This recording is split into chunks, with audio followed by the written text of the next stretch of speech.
Assalamualaikum warahmatullahi wabarakatuh. Selamat pagi dan salam sejahtera bagi kita semua. Pada pertemuan yang kedua ini, kita akan membahas tentang keadaan kesehatan bayi dan anak balita di Indonesia. Kemarin ketika silabus, Ibu sudah menyinggung sedikit bagaimana sih keadaan anak-anak di Indonesia itu. Berdasarkan data, angka kematian bayi di Indonesia tahun 2019 21,12. Tahun 2018 21,86. Nah, tahun 2017 22,62. Secara tidak langsung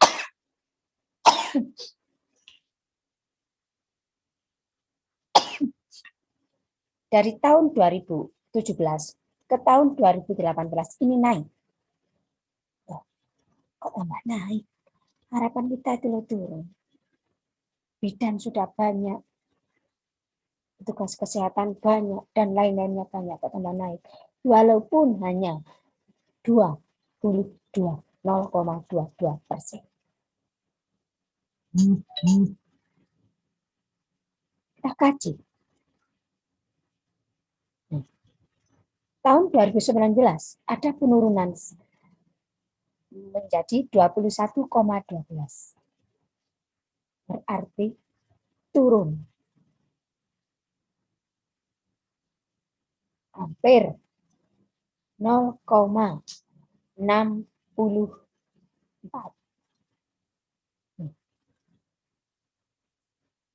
Memang penurunan itu sangat minimalis sekali. Tetapi kalau kematian itu terjadi pada saudara kita, anak-anak kita, bagaimana? Sudah tentu, Dek. Dalam kehidupan itu ada yang meninggal, ada yang lahir. Kalau yang meninggalnya sudah head for all, usia tua ya itu mungkin sudah waktunya. Tapi kalau masih baru lahir mati, ibu hamil mati. Nah, itulah yang dipertanyakan dalam kesehatan. Secara tidak langsung, angka kesehatan suatu negara itu turun. Karena tolak ukur suatu kesehatan di negara adalah angka kematian bayi dan angka kematian ibu.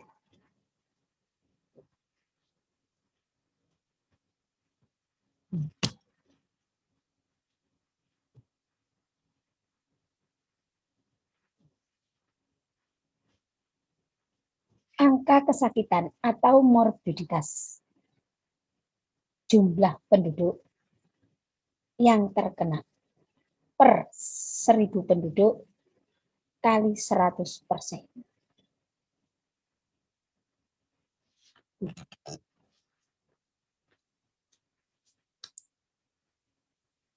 Oh, kemarin saya bilang di desa A, berapa yang banyak meninggalnya?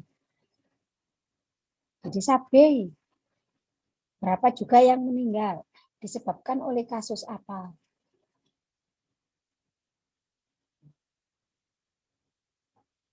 Akhirnya kita mengetahui dari situ, oh ternyata kematian di desa A banyak disebabkan oleh penyakit DAF misalnya. Kenapa kok DAF merajalela di situ? Oh ternyata sanitasinya buruk.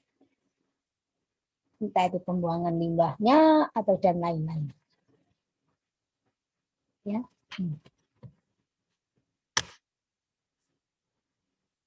Angka kesakitan balita.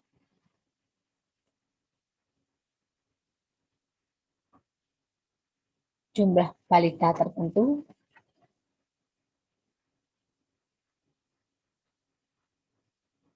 per jumlah kasus penyakit tertentu ya, kali 100%.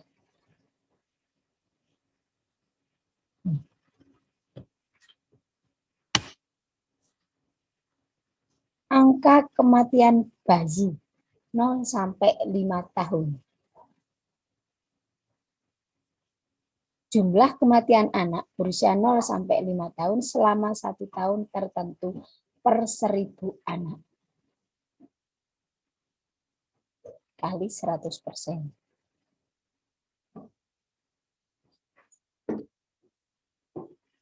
Nah, itu caranya menghitung.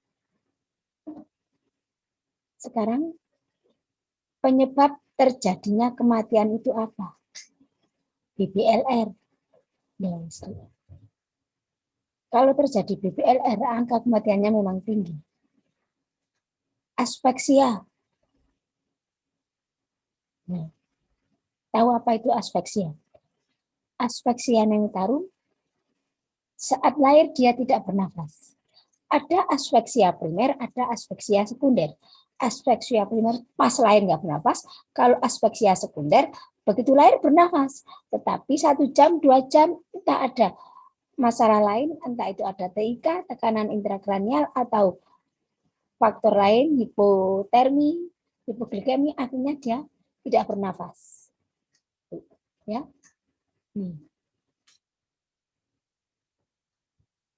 Nutrisi dan infeksi. Saya kira kalau zamannya sekarang bilang anak itu kurang gizi. Kenapa? Karena nggak punya duit. Itu kok nggak mungkin. Kok gitu iya. Untuk ke bakso 5 pentol bakso aja lu segini 5.000. Loh, iya toh? Bisa. Kalau kurang gizi karena faktor ekonomi kok jarang.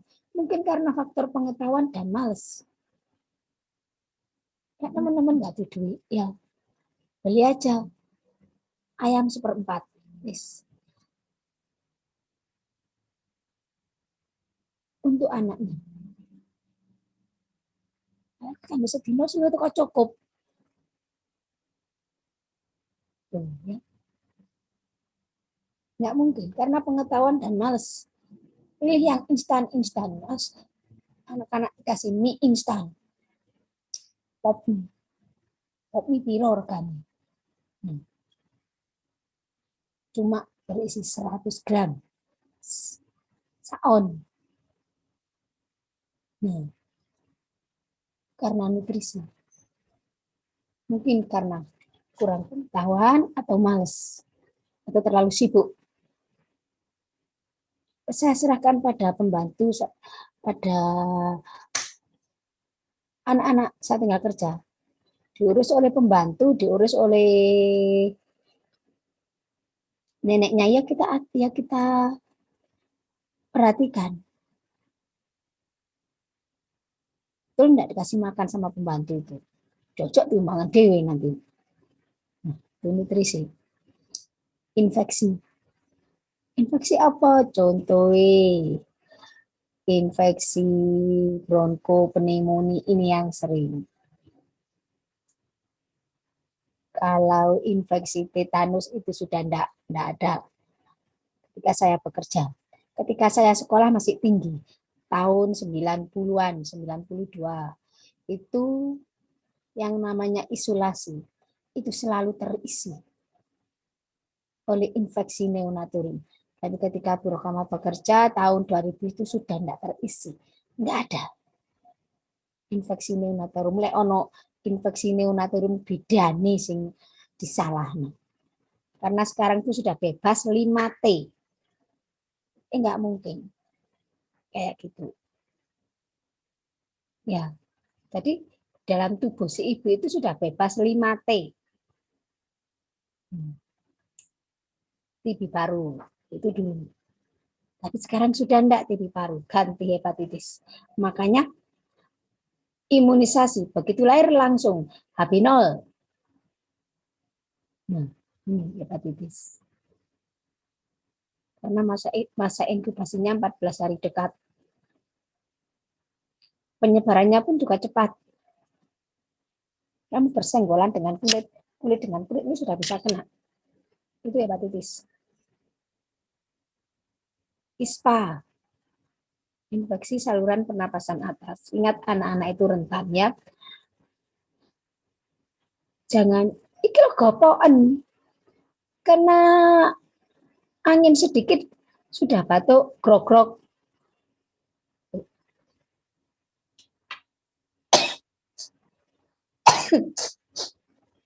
Akhirnya dibiarin. Akhirnya paru-paru itu rusak lobusnya. Lobusnya ada yang rusak.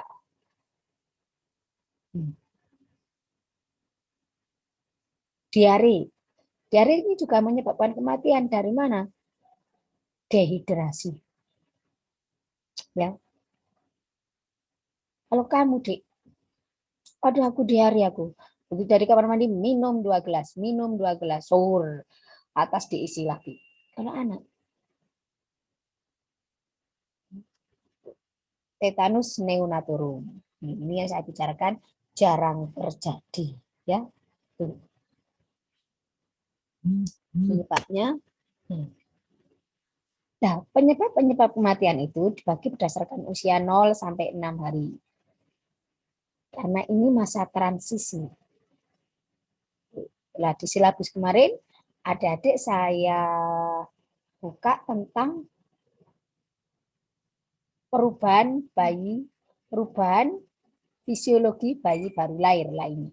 Masa transisi ini terjadi 0 sampai 6 hari. Jadi bayi itu masih adaptasi. Ya seperti kalian.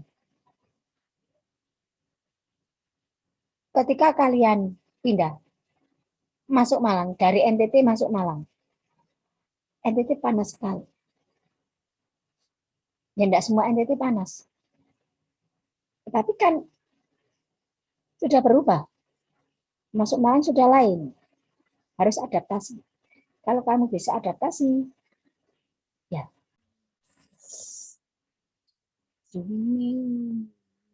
Yes.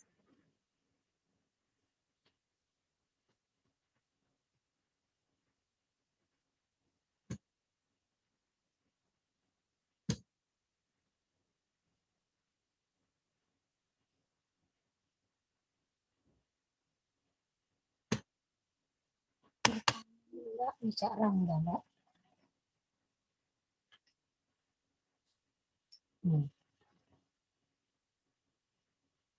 0 sampai 6 hari. 7 sampai 28 hari. Agak sedikit lagi.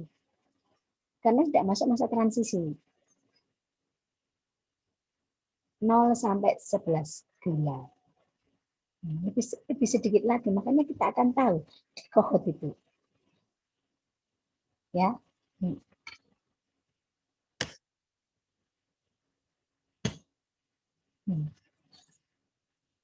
Terus bagaimana upaya pemerintah untuk menurunkan angka kesakitan dan kematian? Meningkatkan mutu pelayanan. Makanya ada posyandu, ada polinde, setiap desa itu ada perawat desa, bidan desa. Jadi dijaring. Walaupun tidak melahirkan di Bu Bidan, tapi Bu Bidan harus punya datanya. Itu. Kemudian meningkatkan mutu pelayanan, meningkatkan status gizi. Nah, ada bantuan pangan bagi mereka yang menderita kekurangan energi kronis. Nah, jadi, oh, bayi ini kok min 3, min 2, lebih dari min 2. Maka dia termasuk kurang gizi. Ada bantuan sendiri. Kalau dulu dikasihkan mentah, tapi sekarang tidak. Jadi kader itu harus masak. Jadi dikasihkan pagi, siang, sore. Kayak gitu. Bentuknya. Jadi sudah dibentukkan, tinggal konsumsi saja. Sehingga lebih fokus. Takutnya kalau digosipkan mentah, buktinya nggak ada hasil, yang makan orang lain. Entah itu kakaknya, entah itu ya saudaranya. PSN, meningkatkan peran serta masyarakat. Tokoh masyarakat itu dikasih tahu. Ojo dijarno wae. Dirangkul, diajak. Kalau kita biarkan, masyarakat itu bagaimanapun ada yang dipercayai. Pak tua, Mamak tua. Tokoh masyarakat itulah yang dirangkul. Sehingga mereka lebih dihargai, kita gampang ngomong. Begitu kita ngomong ke masyarakat, Mamak tua bilang, iya, Ibu Bidan itu bagus. Nurut sama Bu Bidan. Tapi kalau tokoh masyarakat tidak kita rangkul, seakan-akan kita meremehkan. Karena mereka tidak dikasih beban, ya kita remehkan, kita sendiri juga diremehkan. Jadi ingat, tokoh masyarakat, manajemen kesehatan, meningkatkan manajemen kesehatan ini juga sangat penting. Makanya ada evaluasi, rencana, habis rencana, pelaksanaan, habis pelaksanaan, evaluasi. Tuh, ya.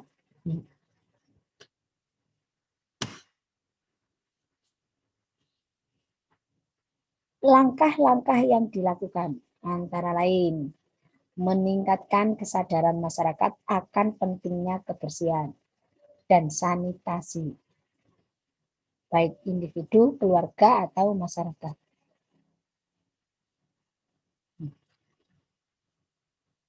Zaman dulu itu tidak ada slogan, karena tanah masih lebar-lebar. Jadi buang bior di belakang. Dan di belakang itu diberi itik dan lain-lain. Masih ada, masih untung ada itiknya, sehingga ada yang makan jentik-jentik itu. Lah kalau nggak ada itik-itik, habis jentik-jentik itu akan pecah. Jadilah nyamuk, nggak karu-karuan. DAF melimpah. Menyediakan air bersih. Sekarang sudah ada. Ya. Dulu zamannya Bro Kama masih kecil. Itu saya ke sungai. Menuju ke sungai, MCK, mandi cuci kakus. Sekarang enggak. Sudah ada sendiri. Baik itu PDAM atau air swadana desa. Meningkatkan cakupan imunisasi. Sekarang sudah bagus. Meningkatkan pelayanan kesehatan reproduksi. Sekarang ada posyandu remaja. Jadi mulai remaja itu kita sudah dibina. Sudah dicek kemungkinan takut terjadi adanya CA dan lain-lain. Ya, menanggulangi gizi buruk tadi dengan PMT tambahan, bantuan makanan tambahan. Kan sekarang itu katanya di desa-desa itu ya, sejak COVID ini banyak uang melimpah. Ada uang ini, uang ini, uang ini. Promosi ASI eksklusif. Sekarang sudah diberi, tidak kolot seperti dulu. Dulu dikasih pisang, kasih bubur sebelum 6 bulan. Soalnya kalau dikasih bubur, pisang atau makanan tambahan lainnya, bayi ini kenyang. Nah kalau bayi itu kenyang, dia akan tidur. Nah ibunya bisa ngapa-ngapain. Padahal anak itu belum siap mencerna. Akhirnya cuma kenyang saja, tapi kurang gizi. Sekarang enggak. Karena sudah dikasih KIE, pengetahuan, ASI eksklusif sampai 6 bulan. Pemantauan pertumbuhan bayi melalui fasilitas kesehatan. Posyandu. Minimal itu. Terus ya. Saya ambil dari ilmu kesehatan anak dan kebidanan. Untuk sementara saya akhiri sampai sekian. Silahkan ditulis dan dicatat yang belum dimengerti. Saya akhiri, wassalamualaikum warahmatullahi wabarakatuh. Dan saya ucapkan selamat pagi bagi kita semua.